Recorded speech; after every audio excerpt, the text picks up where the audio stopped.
Welcome to the installation of Fishbone Off-Road's winch line fishhook. Please note that the fishhook will not fit bumpers with recessed fair lead mounts. Step 1.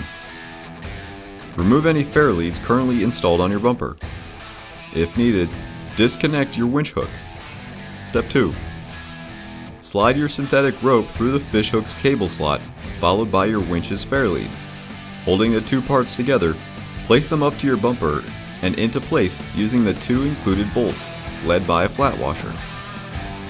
With a 5/16 Allen wrench, secure the fishhook with a lock washer followed by a nut. Step 3. Re-secure your winch hook and wrap the excess synthetic rope around your rope hooks. Enjoy your new Fishbone Off-Road winch line fishhook.